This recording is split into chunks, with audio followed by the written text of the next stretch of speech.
The views and opinions of the host and guests are their own and do not necessarily reflect the position of the management and staff of Guardian Network.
Good morning and welcome to Guardian Radio AM. Today is Thursday, December 7th, and it's a little after 11 o'clock in the morning. Once again, this is C.A. Newry, and I shall be your host for the day as we decide to talk about a kaleidoscope of topics today. I mean, the Guardian newspaper is full of topics to talk about, and I wish you to go and just purchase them and then come and join us, right? The numbers today are 323-6232, 325-4316, 325-4259.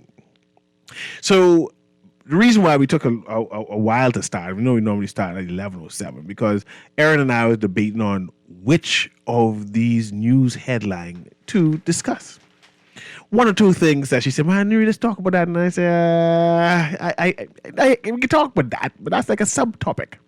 Let's talk about things that are trending that can influence, affect the Bahamas in general, our psyche. I like things like that. Not necessarily controversial topics, but topics that I've seen that is so trending that it means that the Bahamas is trending, is changing. So let me bait Aaron. I'm going to bait Aaron. You ready to get baited, Aaron? Yep. I'm going to bait Aaron and have a response. And of course, we want the listening audience to respond as well. Recently, my prime minister, our prime minister. I just wanted to make sure, because you sounded for a second like you had a special prime minister. He is special. To you? He's special to me. Okay. My prime minister, our prime minister, addressed a in quotes, hate crime, Yeah. right? And I only heard brief snippings about the hate crime. And of course, the minister is urgent. You know, when something is hate crime, it's definitely the head of the country must respond. And of course, our prime minister responded. The Ministry of Tourism, the Minister of Tourism responded.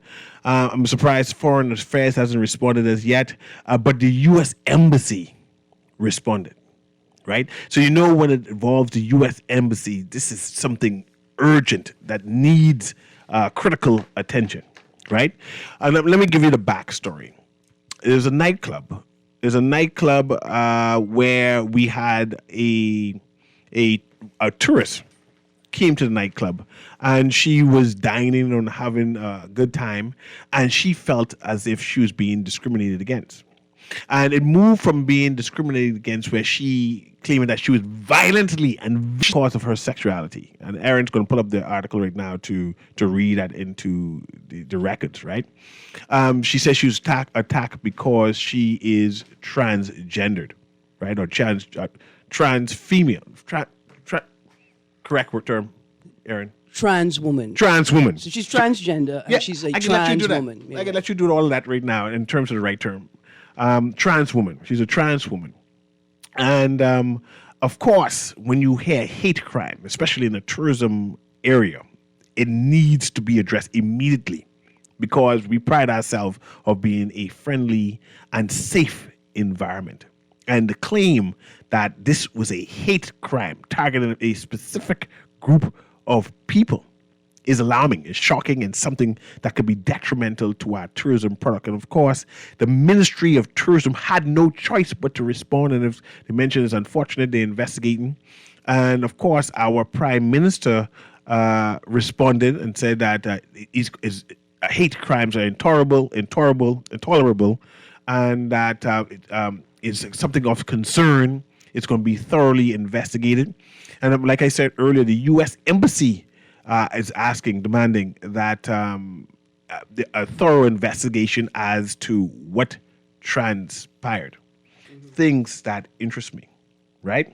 And this is why I'm going to bait Erin Green right now, right? And she being a human rights activist and doing activist advocate work regarding these things, right? Our Prime Minister, and this reason why I'm baiting this, right? Because of culture, Bahamian culture. Bahamian culture demands or would suggest that if you were born male, and even if you are a trans woman, born male, and you become a trans, it is my choice to whether regard you as a male, it's a male who dresses like a female, or I choose to acknowledge you and say, okay, that's a trans woman or that's she. I noticed that my Prime Minister, our Prime Minister, addressed the trans woman as she. And I felt a sense of endearment, and he mentioned she throughout the speech. Mm-hmm. She did this and she did that, or it's unfortunate that what happened to her. And I say, this is maturity, I think, in how we view the trans community, that we do not, due to our biasness and how we are socialized, and know that's a man and that's a he. I'm not caring what they say. That's a he. So I took that as a point of interest and a point that I smile at our Prime Minister, because I'm sure he made an effort to make sure he was politically correct, right? And which is rightly so. My concern also is the U.S. Embassy involvement. I'm sure they're involved because it's one of their citizens. And as a embassy, they have a duty of care to their citizens. That's why I was pushing about our duty of care to our citizens and how our lack of response sometimes, it seems, to taking care of our people, right? But definitely the U.S. Embassy will respond when it has to do something with their people, right? And there's a back and forth regarding what exactly transpired at this nightclub, right? What I've learned so far is that there hasn't been from what I heard, there hasn't been any formal complaint by the lady, right, to the police saying, well, I was attacked for assault, therefore I'm pressing charges. I heard that the lady is suing. A step, to me, in terms of saying I was assaulted. I'm going to the police. I'm going to report that these people hurt me, and move to the point is I'm going to get some money because these people hurt me. And I heard that the Prime Minister, this is the concerns. I heard that the Prime Minister said there's going to be a thorough investigation. And knowing from previous utterances from the Commissioner of Police, when he said that there has not been any complaint, so there's nothing to investigate on other serious crime. And let me repeat that. From previous pronouncements by the Commissioner of Police and those in charge, when I asked him what is happening regarding this, he said there hasn't been any official complaint, so there's nothing to investigate. Case closed. When they complain, we will go and investigate. And to know that our Prime Minister has declared there's going to be a thorough investigation, even though that there's no official complaint. This dual type reaction get me perplexed, right? I just trying to suggest that sometimes other people just get treated better, right? So this is why I beat you now, Aaron, and you can respond to that, because I have one or two other things I want to discuss, but I want us to read this in the record. One, to show respect to the lady who was assaulted, to make sure that this issue is brought to the fore. Mm-hmm. Two, to even in regards to the gentleman who's being charged, apparently the lady said she was assaulted by 2 or 3 people, right? And he gave his explanation on what has happened. And 3, I think that's 2, so 3 will be our culture and how we view, in particular, trans people. BGT is different from this So LGB and then T. Okay, then T. Right. Like I said, we always had homosexuals into the Bahamas. We are used to them, right? But the trans phenomenon, forgive me, is new to us in terms of how we socialize and dealing with them. The visibility right? of The visibility and the interaction. Because what we would have found, if we start with the third first, what we would have found in the public discussion and discourse around the gender equality referendum 2016 is Justice Sawyer, Dame Sawyer, would have relayed a personal story to the public, sharing that she has spent a significant amount of time caring for and making provisions for children that were born intersex. And mind you, and I appreciate you, Aaron, and I know you try to educate at the same time. As an advocate, that's just part of your job. Yeah. Bahamians know intersex. We do know intersex. We know intersex, and the conversation, and forgive me, and forgive me, and I know your job, right? But for this conversation, if you can, please, we are familiar with intersex is, and we don't mean intersex people. And in terms of ambiguous, we're talking about people who feel inside themselves that right. I'm trying to give the But there's just a little gray area where a number of trans people who say I feel. Yes, that's people that we're talking about. I believe or I know. Yes. I am in the wrong body. Yes, those people. Right. Some of those people are actually intersex, and their feeling corresponds to something that they can't see inside their own body. So they make genitalia of a man and internal genitalia of a woman, for instance. So there's this little gray space where some people who say they are trans are actually intersex, right? Mm-hmm. Bang. Culturally, in terms of trans, you're right.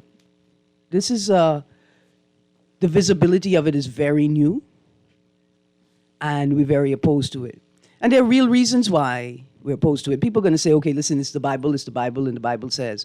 But a lot of people believe you have, your experience is what God has formed for you. And a part of that experience is the body that you're in and however you feel about it.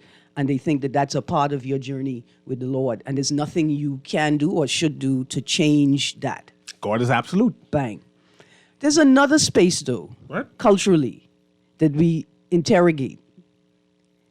And that is the culture of sexual behavior.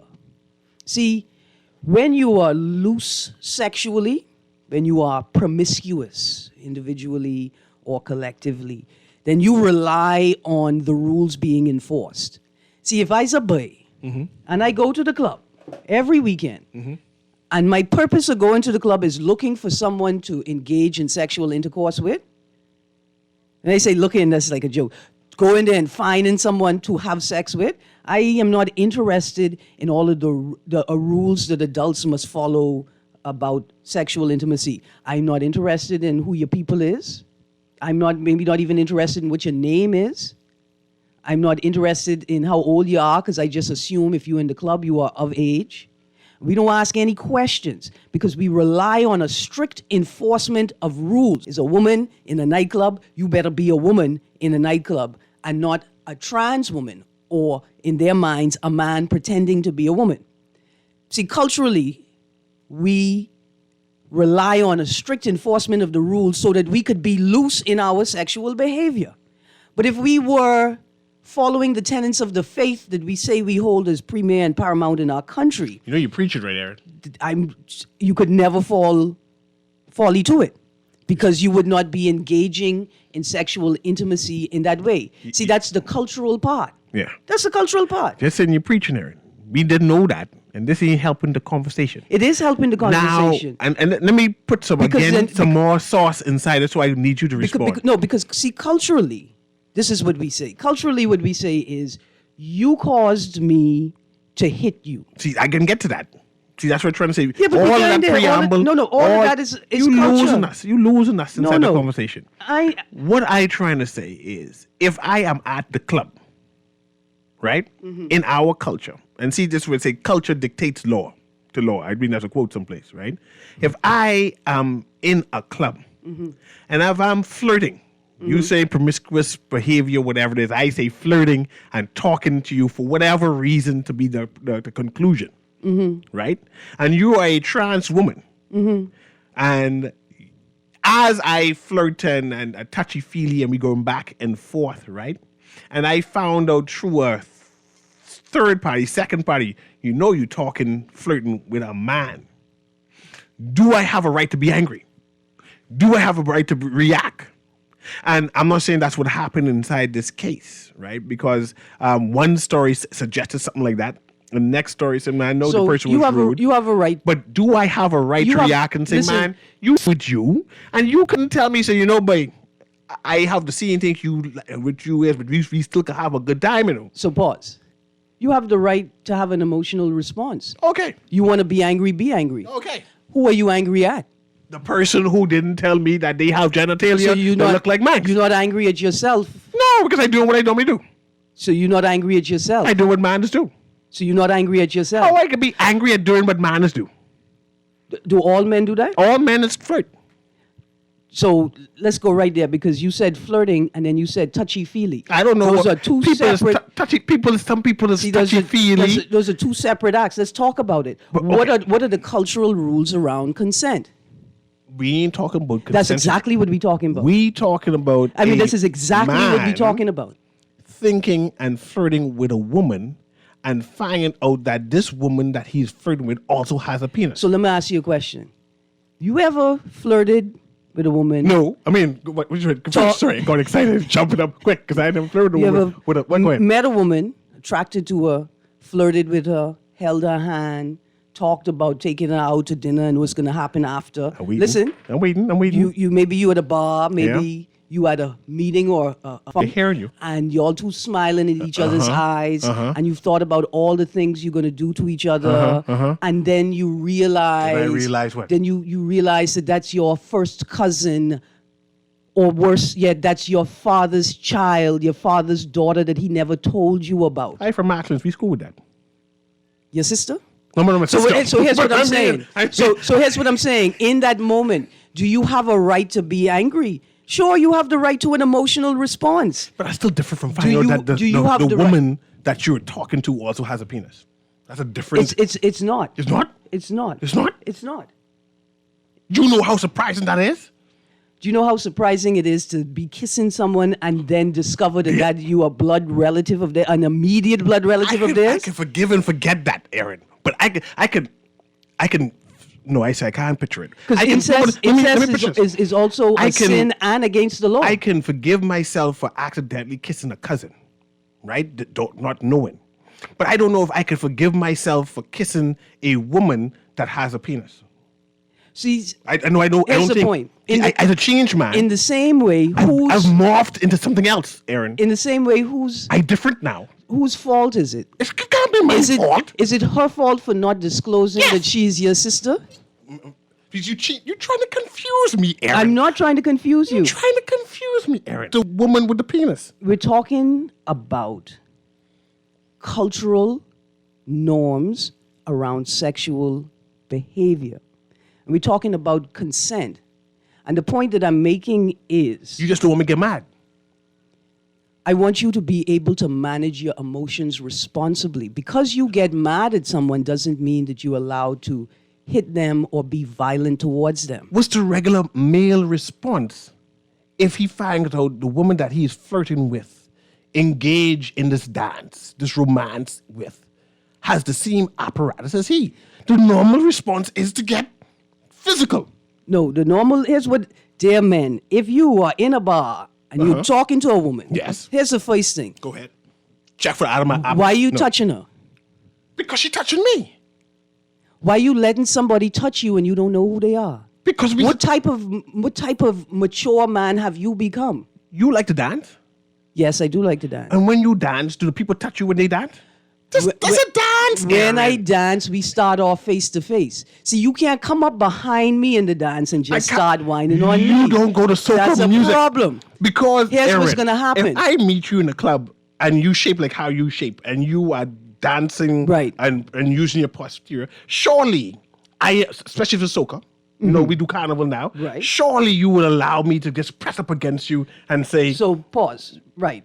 If we in the dance, yeah, soca dance. there's a woman. Yeah, soca dance. There's a big bamsi behind in front of you. Yes, Andrew size. You run upon it. Yes, You start prancing upon it. yes. The person says nothing. Nothing at Because all. you in a dance. Yes. And what we do in a dance Yes. is we prance upon each other. Yes. The music slows or changes. Okay. She turns. Uh-huh. The light hits her. Yes. You realize that this woman looking kind of like your cousin from Iguana. Okay, what the you boy. say? Can you get mad at her? Not my cousin, no, man. No, the person who you thought was a woman but wasn't a woman, just had a woman's bamsi. Can you get mad at them? Did they invite you to prance upon them?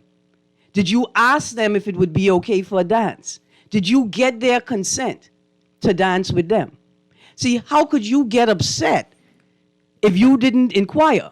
Ladies and gentlemen, Aaron trying to confuse her. Let's go to the phone call. Because Aaron's been be technical in there. And I see where she's going.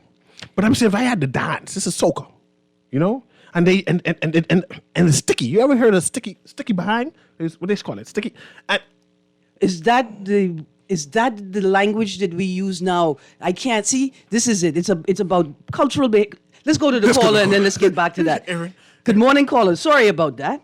It's okay. Good morning, guys. I can move quick, Poppy. Yes, sir. Here. You can hear me? Yes, Yeah, sir. man. Okay, listen. To answer the question, right, with the sister, you asked if that's your sister, and you say you kind of confusing it, right? Yeah. But to answer it, I believe, like, if the sister knows she's my sister, and don't tell me, she have a duty to tell me that. Mm-hmm. And like Newry say, you make it slide that more different than the next one. Mm-hmm. Now, you raised a point earlier about pretending and believing. Mm-hmm. See, I understand. We humans, I think we getting mature enough. We kind of understand there are some people Mm-hmm. amongst us, our families and others, Mm-hmm. who are kind of different belief, Mm-hmm. and they believe differently, you know, and that different from the set who pretend. And see, I thought like we had special clubs for Mm-hmm. people who of that lifestyle who would want to socialize and stuff like that. I believe when you know you're a certain way, you have a duty. See, what Newry or what a lot of us talking about, how we react after we find out. Mm-hmm. That's one part of it. Mm-hmm. The part of it, what's important to me is that you who know who you is, my family member, or a certain way, but you have a belief. You socialize in public or whatsoever. I think you have a duty before anything happens to say, now, look here. I'm here socializing, having fun, or whatsoever. Mm-hmm. You understand? So, and we understand how embarrassment go. People react a certain way. Mm-hmm. But the people who know you a certain way, you know you're a family member, or you know you're born a certain way, but your belief, you have a duty, especially when you come out public. I can see if you're doing it privately or in a group of people who does it that way. Last night, what that was Thursday, Wednesday night on Cable 12, they bring on something with the Chick Chinese thing. Mm-hmm. I think I hear your voice. Ooh, I think you was a part of it. The new Chick Johnny catcher. Yes. And my daughter was sitting down with me. She's 9. She's 9 yet, or 8. Okay. But she's one of them smart little children, and you know that has come when you get parents who push you too. Yeah. And like on the honor roll and everything. Yeah. And she glimpsed it because like 2 TV on and phone and different things. Them. Yeah. And we started. She to talk to the little brother, telling him, explaining him, because the teacher about it, and she was like so happy to know she knows so much about the Chick Chinese, and if you go in the bush and handles and all that stuff, and all that stuff. And I was saying, yeah, when ladies talk about it, then your voice come on. I say, see her there? I say, that's Erin Green.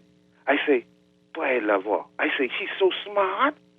I say, if I was her parents, I'd be proud of her. Because I tell you, I talking to a daughter who smart too. Yeah. You know, and I tell her, Encouraging her, yeah. Yeah, and this lady, when she was explaining to her brother about the Chick Chinese, she know all the information. A teacher must be from the grade before and all that, and she's bringing him up to date and stuff like that, and she's so happy to know she know. But our country, something would happen here, and she says it's a folk story, and explaining what is a folk story and all that, and all of that stuff, and you know, I connecting that to this. Yeah. I know you mature enough when you smart. I say, you see her there? I like her so much. They say her eyes pretty. She say she's a lesbian. Mm-hmm. I say, but I like her. That's for something for her and God to deal with. Mm-hmm. I say, but you see her there, boy, she could help this guy. I say, she gets so much knowledge in her. She get the opportunity to be in position to do things. I say, listen, she's educated. She say, where? I say, like on the radio and the talk show, like when you're all in school and stuff like that. Mm-hmm. And I was proud to talk about you and to know we talking about this, you know, and you might differ, we might agree to disagree with the situation, what you're talking about, but even with you, you know what I mean? You might look a certain way, and like I realize there's a difference between these people who transvestite, lesbians, homosexuals. It's kind of a difference. Some of them conduct themselves differently. Yeah. And like the bottom line is that we in the Bahamas, we get to be mature enough that we accept if we realize these people in our family too, and the setting way in our family too, they have a lot to offer to the country. Mm-hmm. But that embarrassment thing and our culture and the way we feel in man and stuff like that, and if we just ignorant to the fact and ain't take a good look and ain't realize because you so pretty, but you was a man, you shaped so good, but you was a man. You got to be careful if you go to certain countries, man. I believe, like, America and the Prime Minister come out and say this and calling him she and all that stuff and being politically correct and everything. But the bottom line is that, and one last thing, you know what I was thinking? Yeah. I say, I believe when I first say it, that could be it. Anything is possible in life. I say, you think the test? You think that's them trying to? They come in on something. I say, you think they're trying to test us to know how we go and to send someone out there to know this the Bahamas and our culture and to let this happen so they could talk, but not just suing, but to embarrass the country? I thought they had clubs, special clubs. I thought the Rollins man was opening up a place. I know they let him do it. But he was saying that they've been doing socializing all over the country for years. So I wonder if this was just a setup and I love you, Aaron. Keep up the good way. Thanks, man. Look here, Papa, I want to say thank you. Right? I just want to say thank you, right? Let's get into it.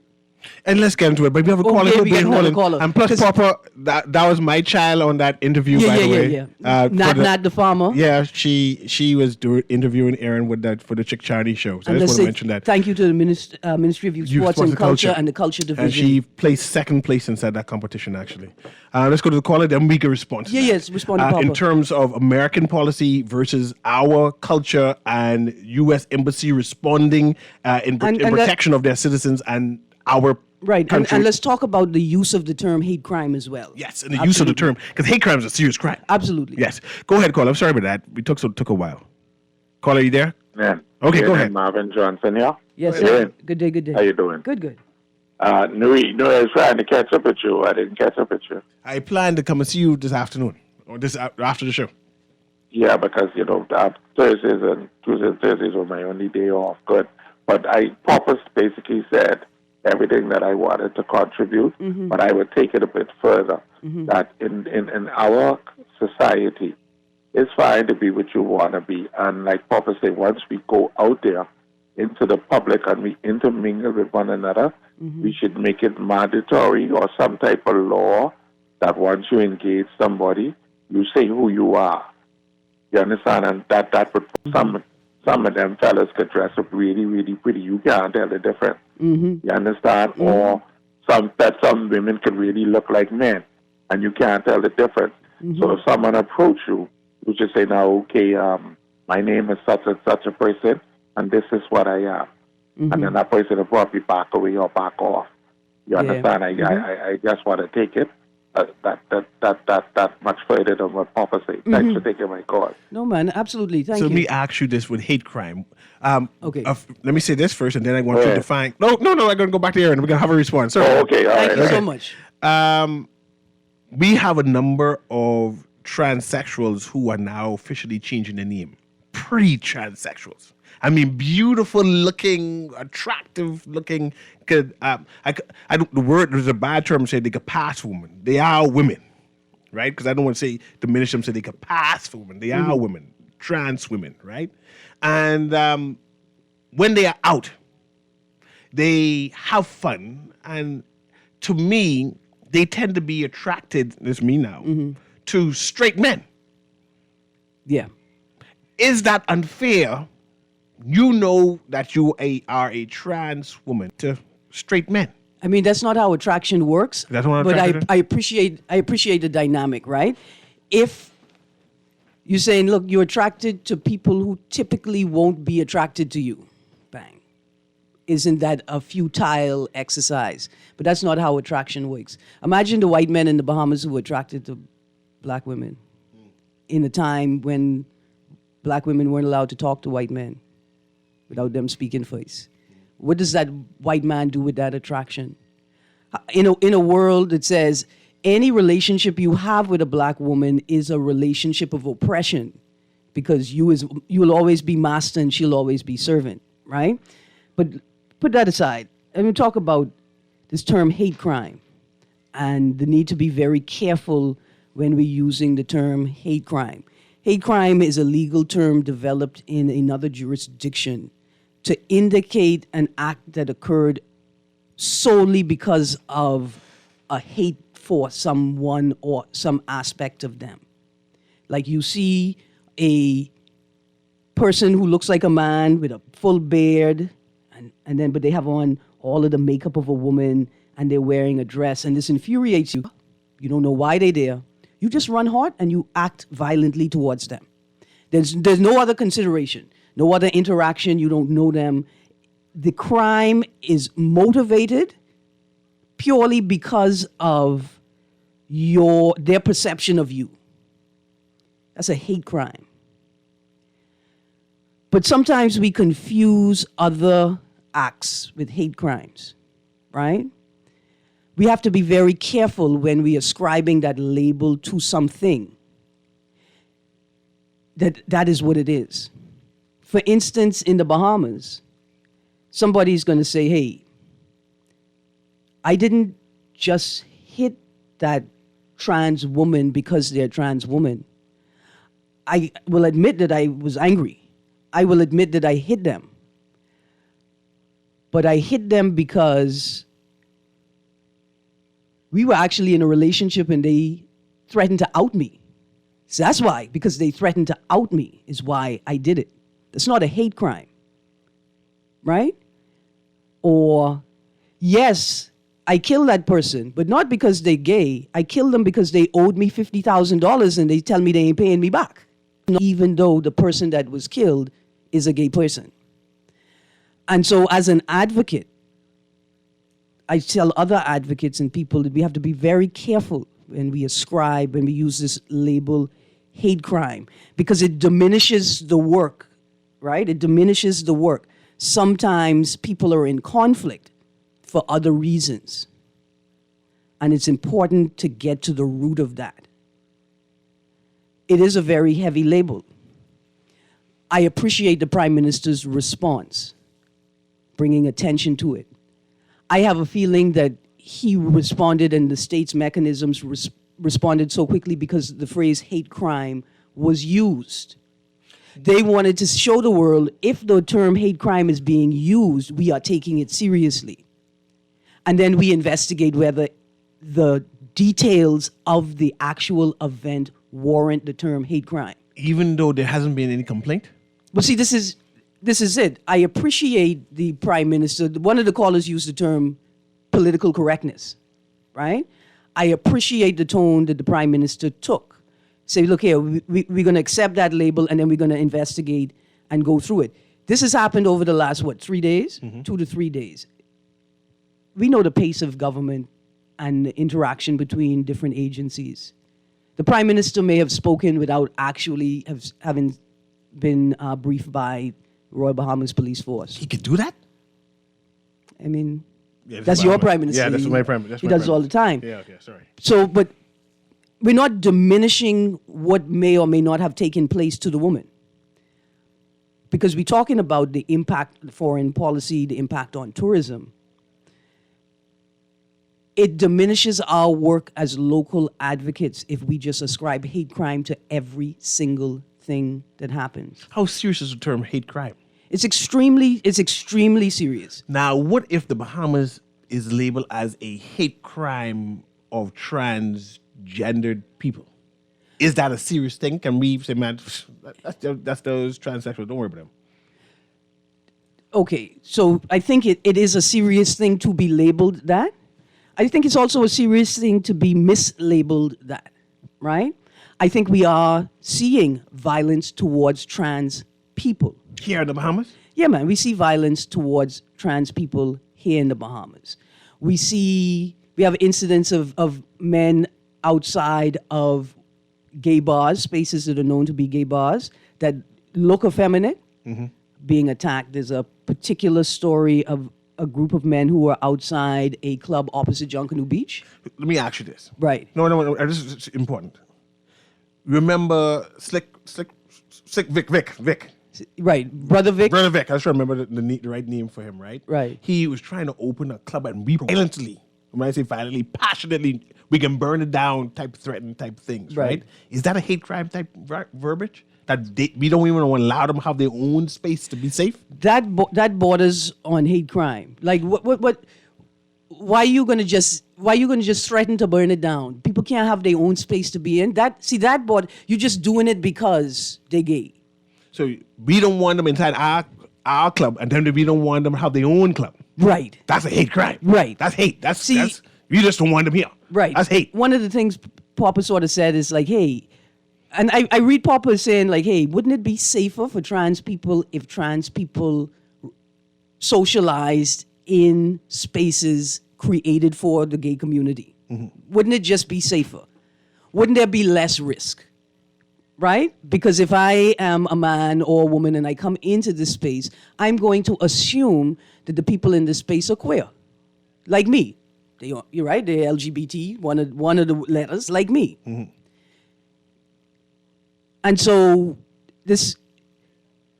you go from we don't want them in our spaces to you can't have no space of your own. That we're getting closer to a hate crime. But that's psychological violence, right, as well. I want to ask you about the implications of the U.S. Embassy responding. This needs to be investigated. Authorities taken seriously, right? This is the U.S. Embassy. When the U.S. Embassy said, we need to take this seriously, and then the Prime Minister speaks, we taking it seriously. And then when you had the owner of the bar say, but I was defending myself. Doesn't that bias the whole thing? The Prime Minister speak, the U.S. Embassy, man, that boy guilty. Right. I conclude the boy guilty. If I were the gentleman, I would feel away. I would be like, Oh, wow. I in trouble. Is my voice as loud as the other voices? It can't be as loud as the in U.S. Embassy. conversation? But now let's take a pause here. That's the U.S. Embassy's job. The U.S. Embassy's job is to investigate or demand a full investigation of any crime committed against an American citizen in the Bahamas. Who defend us though? Remember, we've been complaining about this for a while, that we don't feel as if our government is protecting, is looking out for the interests of Bahamians. And then you heard the Prime Minister say, man, don't worry, we're going to investigate this. It sounded like this finished with. Who defends us is a system that works, a judiciary that works and can be trusted, right? We should be able to rely on the police force to do an investigation and trust that that investigation will not be frustrated by any political interests. That's why the integrity of the Royal Bahamas Police Force and the members of the judiciary in the various forms, that the integrity is so important. And it must not just be done, it must be seen to be done. I want to go to the caller, and we can patch the caller through, but I still waiting on the investigation of those persons who said, what are people living life key? What the chicken key? The guy who get arrested, the white guy who get arrested. Nygaard Key. I still waiting for the commissioner of police to come back regarding that. The people being trying to make a complaint to our police force for decades. And every time they say they're gone, no commissioner seems to know what they're talking about. I was only trying to make my complaint for 3 years. Yeah. So I appreciate the reality of it, right? But I just wanted to make that distinction that we have to be very, when we use the term hate crime. And do these local advocates have a duty of care to Bahamians? Anyway, let's go to the caller there, because they seem to like foreign people just because they belong in the alphabet. Forgive me, because that is actually biased. Yes, call it the alphabet. Yeah, but let's have a conversation about that, yes. right? But let's go to the callers. But yes, forgive me for that. I can't row you on your way. Yes, I appreciate that. Go ahead, caller. Yeah, okay. I have an idea, a good suggestion for you, Aaron, that you could probably suggest too. But I tell you first, my cousin and I, we went on a prowl in South Florida. Mm-hmm. Fine-looking lady, we came by, and I wanted to pick her up. He said, "But you don't want to go there. She'll beat the out of you if you don't go her way." That was a good suggestion to me, so I decided I can stay in my lane. But why don't you recommend to the Minister of Tourism to list the places in the Bahamas where persons like yourself will feel free and comfortable to go directly to? For the tourists. Persons who seem to, because the people see this as a mental disorder, whether you believe it or not. But just so that they can find a safe place and there'll be no damage done to them. They'll be in their own environment. So shouldn't the Ministry of Tourism post somewhere, this is where persons like you with this situation can be safe? That way we sort of suggest a remedy for it, because we are already out in the public. And then in the future, they will know where not to go. But that would suggest that we violent, though, that they can't go certain places. And surely every place should be open for tourists. Yeah, but I mean persons with this condition. This is a condition. Will this? I appreciate the sentiment you're trying to share, caller. Yeah. I would say thank you very much.